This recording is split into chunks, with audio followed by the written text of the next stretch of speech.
नमस्कार, India news देख रहे हैं आप और मैं हूं आपके साथ सचिन दुबे। खबरों की शुरुआत करते हैं। उत्तराखंड में चुनाव से ठीक पहले नेताओं का दल बदलने का जो सिलसिला है वो तेज होता जा रहा है। पूर्व विधायक सरिता आर्य भाजपा में शामिल हो सकती हैं। उन्होंने बीजेपी चुनाव प्रभारी और केंद्रीय मंत्री प्रहलाद जोशी से मुलाकात भी की है। हालांकि सरिता आर्य ने मुलाकात से तो इनकार किया, लेकिन इस बात को भी कहा गया कि अगर बीजेपी उन्हें टिकट देगी तो वो जरूर बीजेपी में शामिल हो जाएंगी। आपको बता दें कि सरिता आर्य पिछला चुनाव नैनीताल सुरक्षित सीट से कांग्रेस के टिकट पर चुनाव लड़ी थी, लेकिन इस बार उनका टिकट कटना तय माना जा रहा है। सरिता आर्य कांग्रेस में टिकट की मांग कर रही हैं। बताया यह भी जा रहा है कि सरिता आर्य बीजेपी हाईकमान के टिकट के पक्के वादे के बाद ही पार्टी को अलविदा कहेंगी। बता दें कि पूर्व विधायक सरिता आर्य टिकट न मिलने पर पार्टी छोड़ने का पहले ही ऐलान कर चुकी है। साथ ही उन्होंने पत्रकारों से बातचीत में यह बात भी कही थी कि नैनीताल सीट से टिकट को लेकर वह कोई समझौता नहीं करेगी। बीते 4.5 वर्षों में उन्होंने नैनीताल सीट को मेहनत से सींचा है। पार्टी का प्रतिनिधित्व कर वह चुनाव की तैयारी कर रही हैं। अगर शीर्ष नेतृत्व द्वारा उन्हें टिकट नहीं दिया गया तो वह पार्टी छोड़ देंगी।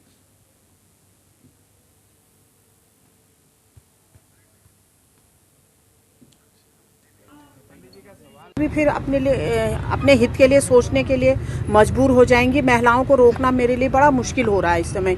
हर महिला मेरे से कह रही है कि अगर आप यहाँ से टिकट नहीं दिला सकती हैं तो मैं जा रही हूँ। तो कब तक मैं किसको रोकूं? क्योंकि देखिए, हर कोई स्वतंत्र है, लोकतंत्र है। अपने लिए हर कोई स्वतंत्र है। अपने लिए भी मांग रही हूँ, महिलाओं के लिए भी मांग रही हूँ। देखिए, महिलाओं की जो लिस्ट दी है।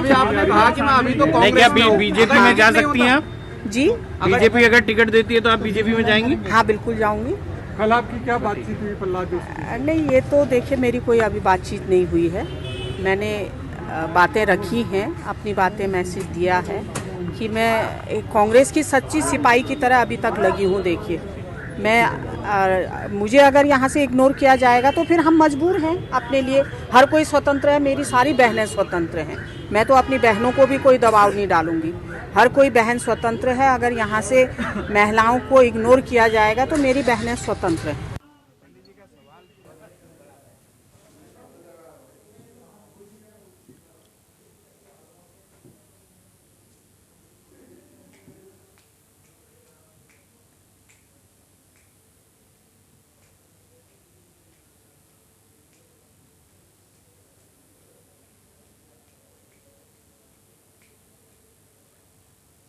तो आपको यह बता दें कि दल बदल की राजनीति अब शुरू हो गई है।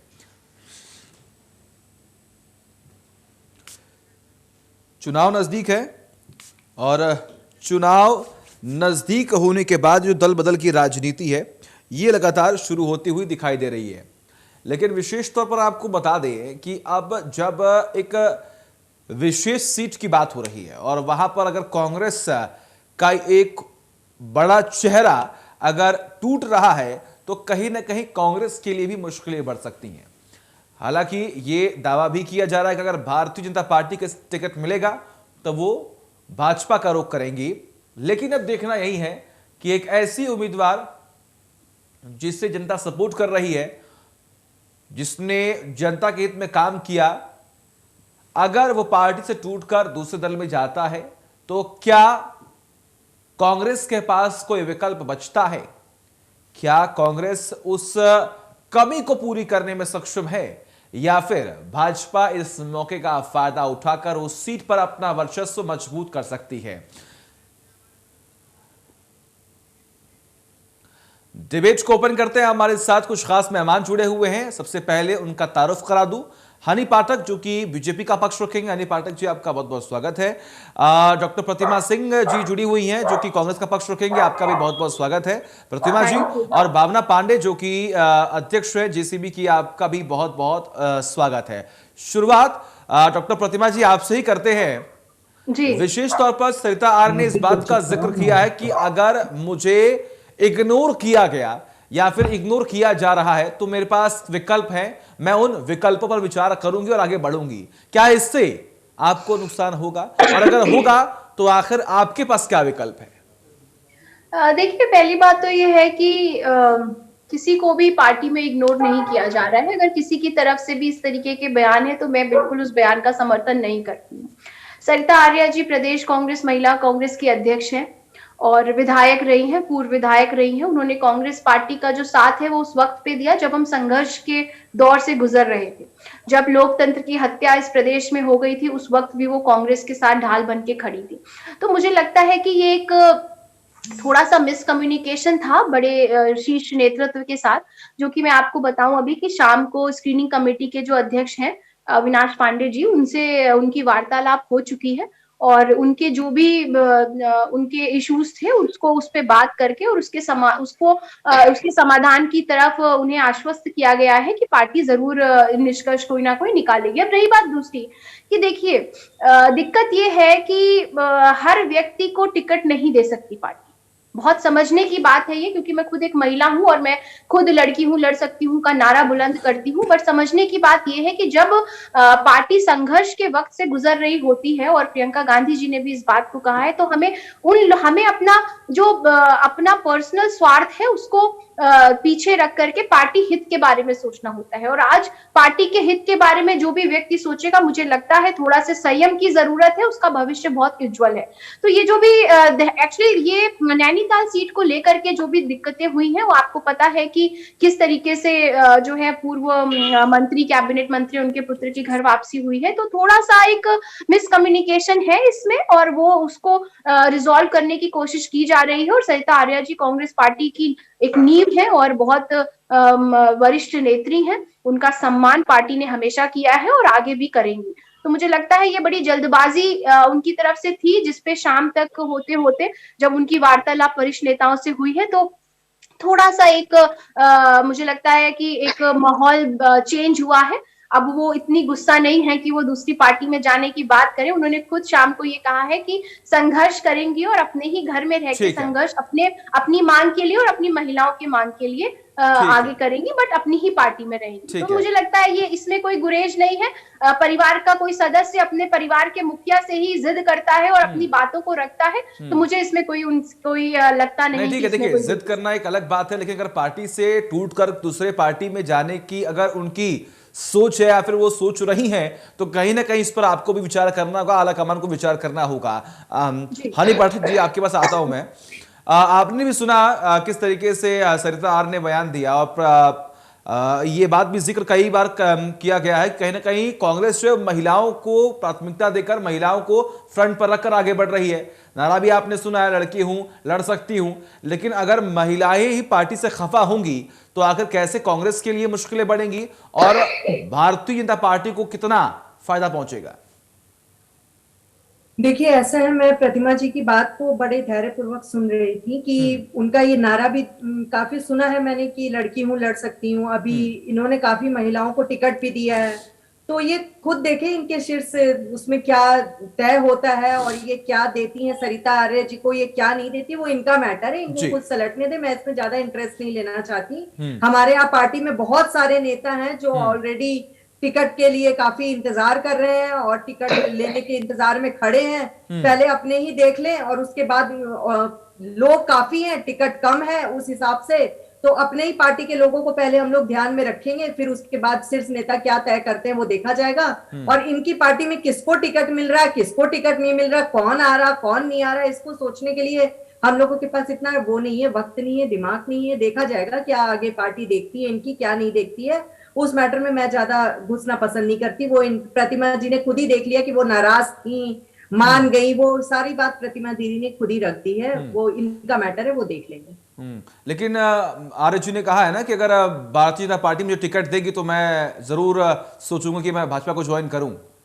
दोनों ही बात वही कह रही है ना। अभी प्रतिमा जी ने क्या आपको कहा कि शाम तक वो नाराजगी उनकी दूर हो चुकी है, उन्होंने प्यार से मान गई हैं। और वो ये भी कह रही हैं कि भाजपा में अगर भाजपा टिकट देती है तो मान जाती हैं। उनकी किस कथन को मैं मानूं ये तो मुझे खुद भी समझ नहीं आ रहा, क्योंकि इनके शीर्ष नेता के लोग ही प्रतिमा जी उनके कांग्रेस की कोई प्रवक्ता ही है, तो प्रवक्ता वही बात रखता है जो उसको पार्टी में रखने की बात कही जाती है, और वो वही चीज को देखता है जो कि पार्टी उनको कहती है करने को, और पॉइंट्स देखता है। तो उन्होंने जो पॉइंट्स देखा है वो बोल रही है। उनको जो कहा गया अभी वर्तमान परिस्थिति 6:30 बजे तक जो उनको सुनने में आया उन्होंने वो बोला है। 6:30 बजे तक मुझे जो सुनने में आया वो मैंने आपके द्वारा सुना है, वो मैंने बताया है। अब देखते हैं पार्टी में उनको वहां से क्या नाराजगी दिखाई देती है, यहाँ से क्या सुखद अनुभूति उनको प्राप्त होती है, आगे का नजरिया देखते हैं कि कहाँ उनको सुखद अनुभूति प्राप्त होती है, वो कहाँ जाती है। बाकी हरीश रावत जी ने जो खेल खेला है आर्य जी को बुलाकर, उसमें वो उसी में मट्टी में खुद ही धंस गए हैं दलदल में। अब उन्होंने जो पार्टी खेल खेली है उसका तो जवाब उनको कहीं ना कहीं तो देना पड़ेगा ना। भुगतान देखिए कहीं ना कहीं हर चीज का देना ही पड़ता है, चाहे अच्छा करके दीजिए चाहे बुरा करके दीजिए। बाकी अब जवाब ये पार्टी के प्रवक्ता जो हैं वो कायदे से देंगे, इनकी पार्टी की बात है। वही भावना पांडे जी भी जुड़ी हुई हैं, जो कि जेसीबी की अध्यक्ष है। भावना पांडे जी, आपका भी बहुत बहुत स्वागत है और डिबेट में आपको भी लेकर आते हैं। आपको क्या लगता है, देखिए मुख्य रूप से दो पार्टी है, भाजपा कांग्रेस, लेकिन कहीं ना कहीं आपकी पार्टी की भी एक भूमिका है, जमीनी स्तर पर एक पकड़ आपकी भी देखी जा रही है। क्या लगता है, क्या उम्मीद लगाई जा रही है चुनाव को लेकर?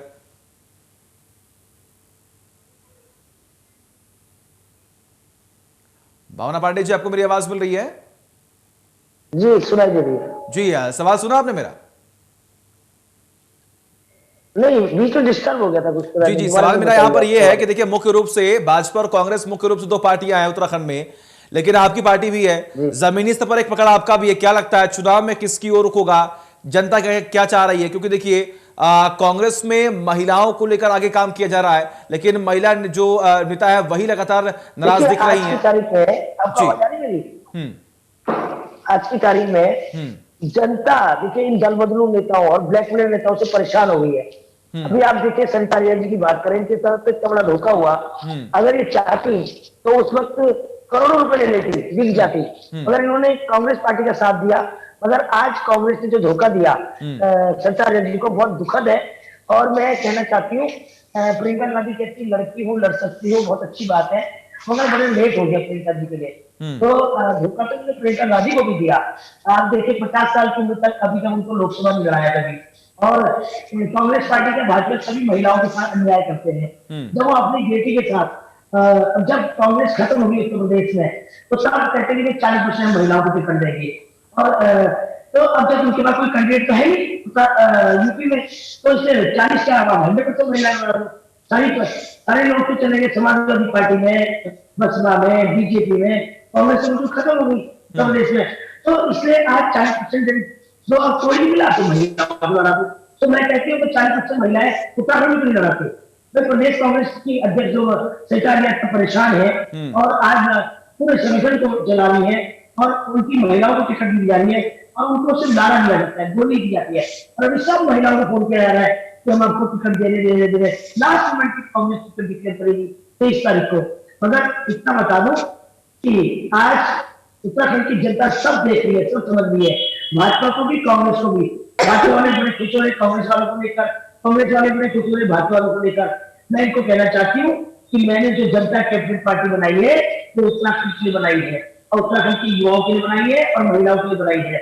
मैंने अभी मेरा संगठन यही है, सब जिनके साथ अन्याय करेंगे लोग, अटपर कांग्रेस के लोग, उनको मेरी पार्टी चुनाव लड़ाएगी और निश्चित कराएगी। क्योंकि अब उनके बहकाव में नहीं आएंगे, हरीश रावत के बहकाव में आएगा और न कांग्रेस बीजेपी के बहकाव में आएगा। क्योंकि ये लोग हमेशा छलते रहे हमारे उत्तराखंड के युवा नेताओं को भी, महिलाओं को भी। चलिए ठीक है, स्वागत है आपका इस चुनावी जंग में। और कहना का भी एक लंबा सफर तय करना है, तमाम मुश्किलें हैं, लेकिन उन मुश्किलों को पार करना होगा। प्रतिभा जी, आपको बताते हैं, देखिए सुना भावना जी ने इस बात का जिक्र किया कि काफी लेट हो गया आपको, और इस लेट का खामियाजा क्या पता चुनाव में भुगतना पड़े। देखिए, पहले तो मुझे समझ नहीं आ रहा कि लेट क्यों हुआ है। अभी चुनाव आयोग ने अभी उत्तराखंड में चुनाव की डेट अनाउंस की। चुनाव की डेट अनाउंस से पहले ही हमारे यहाँ स्क्रीनिंग कमेटी की कई बैठकें देहरादून में हो चुकी हैं, सारे मेंबर्स आ चुके हैं, उनके साथ वरिष्ठ नेताओं की बैठकें दिल्ली में हो चुकी हैं। और डेट आने के बाद से आप देखिए पिछले 2 दिनों से मैराथन बैठकें दिल्ली में चल रही हैं और हर सीट पे मंथन हो रहा है। और कांग्रेस पार्टी एक ऐसी पार्टी है जिसने हमेशा महिलाओं को सम्मान दिया है। अब रही बात, मैं सिर्फ एक छोटी सी बात का जवाब देना चाहूंगी। देखिए, उत्तर प्रदेश में कांग्रेस पार्टी 1989 से सरकार में नहीं, और 1989 से लेकर अब तक उत्तर प्रदेश की जनता ने जो दंश झेला है वो सिर्फ आप वहां की जनता से ही पूछिए। और ये कहना कतिपय उचित नहीं होगा कि वहां पे क्योंकि आपके पास कोई कैंडिडेट नहीं, इसलिए आपने 40% महिलाओं को टिकट देने का वादा किया। मुझे लगता है ये समस्त महिला जो समाज है उसका अपमान होगा कि आप महिलाओं को इसी तराजू में आंकते हैं कि जहां पे कोई नहीं है वहां पे आप महिला को टिकट दे दीजिए। नहीं, आज देश हो या प्रदेश हो, मैं कहती हूँ महिला आज जो है हर काम कर रही है, पुरुष के साथ कंधे से कंधा मिला के चल रही है। और मैं कहूंगी पुरुष के साथ कंधे से कंधा मिला के नहीं चल रही है, वो पुरुष से भी आगे चल रही है। क्योंकि एक पुरुष को सिर्फ घर अपनी जॉब के साथ साथ घर आना होता है और जॉब करनी होती है। एक महिला को घर संभालना होता है, बच्चे संभालने होते हैं, अगर वो वर्किंग होती है उसको जॉब भी करनी होती है, और जॉब के साथ साथ अगर वो राजनीति कर रही होती है तो राजनीति में उसे हर तरीके की परेशानियों का सामना करके राजनीति में भी अपना मुकाम बनाना होता है। तो प्रियंका गांधी जी की आप अगर लिस्ट देख लीजिए तो उस लिस्ट में उस रेप पीड़िता की मां आशा सिंह का भी नाम है, जिसने कभी अन्याय नहीं, बिल्कुल। देखिए प्रतिमा जी देखिए, आपकी पार्टी ने जो कदम उठाया, आपकी पार्टी ने जो कदम उठाया वो काबिले तारीफ है, और इसकी तारीफ सब जगह हो रही है कि महिलाओं को प्राथमिकता दी जाए। लेकिन ये मत कहिए कि पुरुषों के ऊपर कोई काम नहीं होता, सिर्फ नौकरी करना उनकी जिम्मेदारी होती है, उनके ऊपर भी कई रिस्पॉन्सिबिलिटी होती है।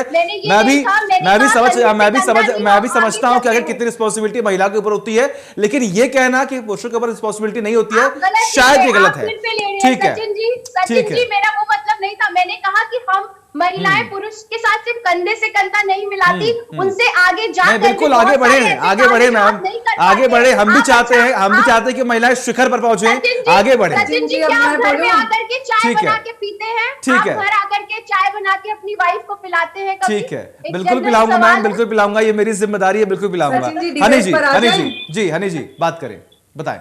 प्रतिमा जी, आपने सचिन जी की कोई दुखती नब्ज दबा दी, और देखिए एंकर से कभी भी पंगा नहीं लेना चाहिए।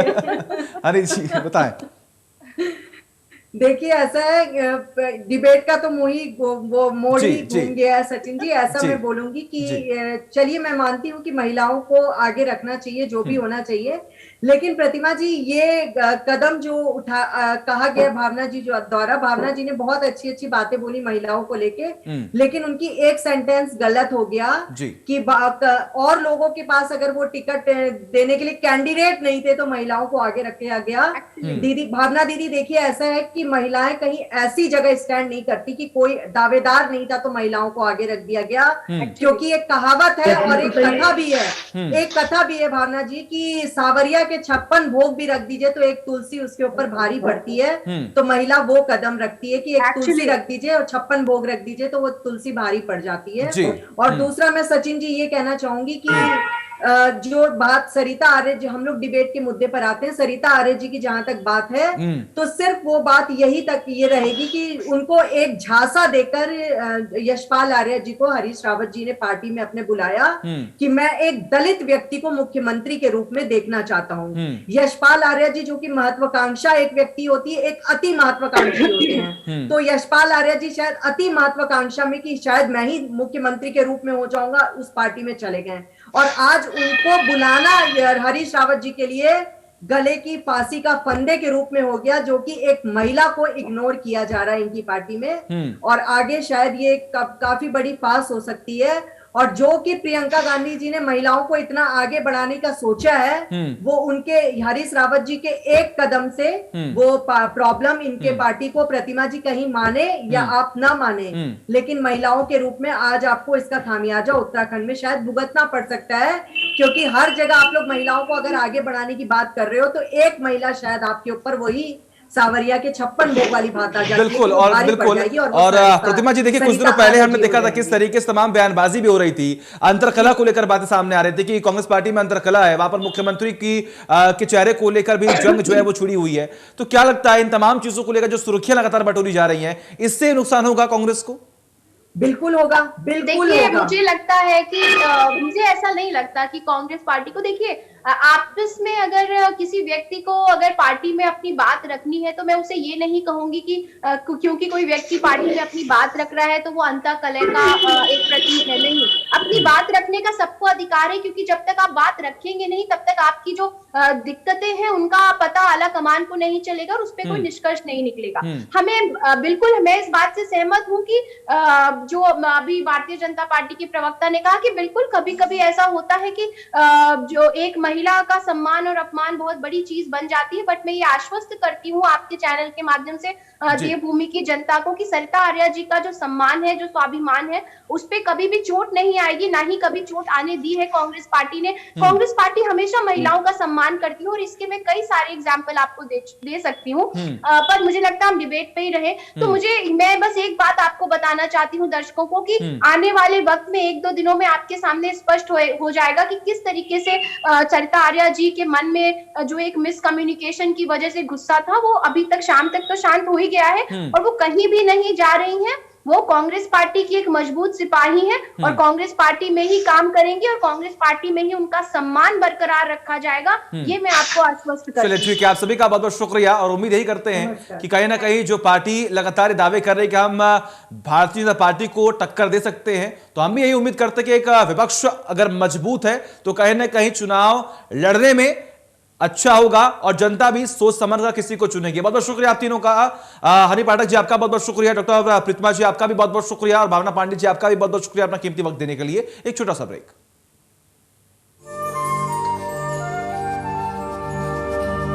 Good morning aunty. ये खुशी ना स्कूल में गुड से 2 गुड हो गई है।